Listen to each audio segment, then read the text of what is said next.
നമസ്കാരം. ഞാൻ പവിത്ര ഉണ്ണി, കൂട്ടക്ഷരങ്ങളുടെ ഒരു എഡിറ്ററാണ്. പുസ്തകപ്രേമി എന്ന ഈ പുതിയ സെഗ്മെന്റിൽ ഞാൻ എനിക്ക് വായിച്ചിഷ്ടപ്പെട്ട പുസ്തകങ്ങൾ നിങ്ങൾക്ക് പരിചയപ്പെടുത്തുകയാണ്. അപ്പോൾ ഇന്നത്തെ പുസ്തകം ജിസ ജോസിന്റെ ആനന്ദഭാരം. ആനന്ദത്തിന് ഭാരമുണ്ടോയെന്നാണ് എനിക്ക് ആദ്യം ഈ പേര് കേട്ടപ്പോൾ തോന്നിയത്. സത്യത്തിൽ ഉണ്ടാകാം, ആനന്ദത്തിനും ഭാരമുണ്ടല്ലേ. ചില ഭാരങ്ങൾ ആനന്ദം നൽകുമെന്നാണോ? ഏത് തരത്തിൽ വേണമെങ്കിലും നമുക്ക് ഈ പേരിനെ എടുക്കാവുന്നതാണ്. ജിസ ജോസ് എല്ലാവർക്കും പരിചയമുള്ള ഒരു എഴുത്തുകാരിയാണ്. മനോഹരമായ ഒരുപാട് നോവലുകൾ ഈ അടുത്ത കാലത്ത് ജിസ ജോസിൻ്റെതായിട്ട് പുറത്തു വന്നിട്ടുണ്ട്.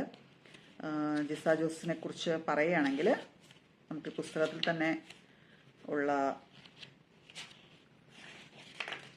പരിചയപ്പെടുത്തൽ വായിച്ചു നോക്കാം. കോട്ടയം ജില്ലയിൽ ജനനം. അച്ഛൻ ജോസ് കണ്ടത്തിൽ, അമ്മ അന്നക്കുട്ടി.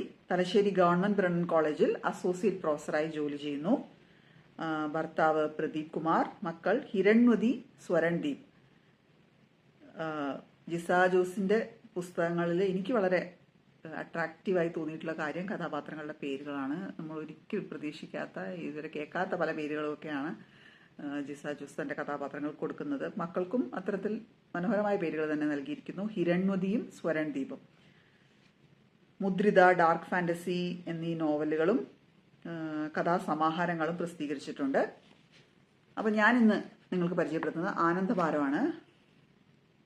ഇതിൻ്റെ ബ്ലർബിൽ പറയുന്നത്, ചപലവും അസ്ഥിരവുമെങ്കിലും ഭദ്രമെന്ന് കരുതപ്പെടുന്ന ജീവിതങ്ങളിലേക്ക് തികച്ചും അപ്രതീക്ഷിതമായ സംഭവങ്ങൾ സൃഷ്ടിക്കുന്ന അസ്വസ്ഥതകളും നൈരാശ്യങ്ങളും ഒപ്പം ഇത്തിരി സന്തോഷങ്ങളും അനാവരണം ചെയ്യുന്ന നോവൽ. ചെറിയ ആനന്ദങ്ങളും നീരസങ്ങളും ഒക്കെയായി സ്വച്ഛമായി ഒഴുകുന്ന ഓളപ്പരപ്പുകളിൽ നിന്ന് ആകസ്മികമായി നിലയില്ലാത്ത ആഴങ്ങളിലേക്ക് ആണ്ടുപോകുന്ന ജീവിതങ്ങൾ. 10 വർഷമായി കിടപ്പ് രോഗിയായ വിനോദിനിയുടെയും അവരെ ശുശ്രൂഷിക്കുന്ന രത്നമേഖലയുടെയും അവളുമായി അടുക്കുന്നവരുടെയും അനുഭവങ്ങളിൽ പ്രണയവും അധികാരവും മരണവും കവിതയും കാമവും വേർതിരിച്ചെടുക്കാനാവാത്ത വിധം കൂടിക്കലരുന്നു. ജീവിതത്തിലെ അല്പമാത്രമായ ആനന്ദമൂർച്ചകളുടെ ഭാരം ചിലപ്പോഴൊക്കെ അവർക്ക് താങ്ങാനാവാത്തതാകുന്നു. എല്ലാം അസ്ഥിരമാണെന്നറിഞ്ഞിട്ടും ആസക്തിയോടെ ലോകത്തിൽ അള്ളിപ്പിടിക്കാൻ വെമ്പുന്ന മനുഷ്യരുടെ വേവലാതികളെ ദാർശനികമായി നോക്കിക്കാണാനുള്ള ശ്രമവും ഈ കൃതിയിൽ കാണാം. അപ്പോൾ ജിസ ജോസിന്റെ ഈ കൃതിയിൽ നിന്നുള്ള, നോവലിൽ നിന്നുള്ള ഒരു ചെറിയ ഭാഗം ഞാൻ വായിക്കാം. ജീവിതം എന്ന് വെച്ചാൽ ഒരു തെളിവും അവശേഷിപ്പിക്കാതെ കടന്നുപോയ ഒരു ഭൂതകാലമാണെന്ന് രത്നമേഖല പറഞ്ഞത് പരിമളം എപ്പോഴും ഓർക്കാറുണ്ട്.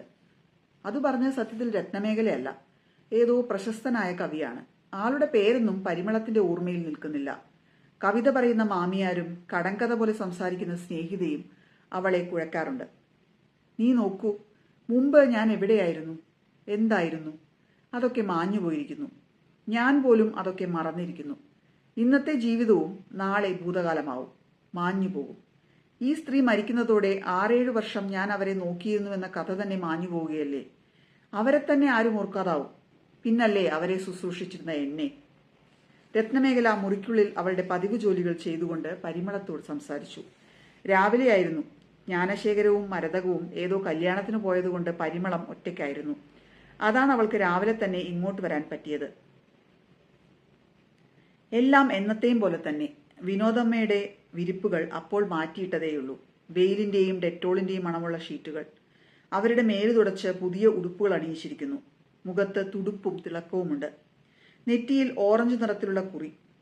മുടി കോതി മുകളിൽ കൊണ്ട കെട്ടുന്നതിന് പകരം ഇന്ന് പിന്നിയിട്ടിരിക്കുകയാണ്.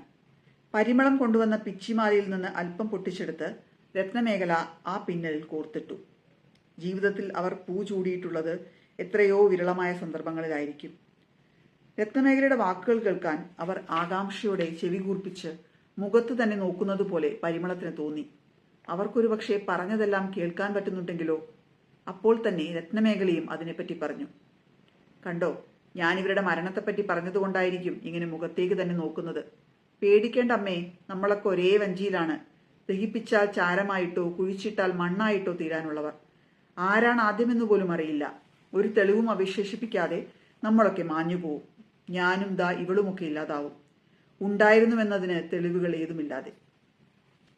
നിങ്ങൾ ഈ പുസ്തകം വായിച്ചിട്ടുണ്ടെങ്കിൽ നിങ്ങളുടെ ഇതിലെ ഇഷ്ടപ്പെട്ട കഥാപാത്രം ഏതാണെന്ന് കമന്റ് ചെയ്യുക. ഈ പുസ്തകം മാതൃഭൂമി ബുക്സ് ആണ് പുറത്തിറക്കിയിരിക്കുന്നത്. ഇത് വാങ്ങാനുള്ള ലിങ്ക് ഞാൻ കമന്റിൽ കൊടുത്തേക്കാം.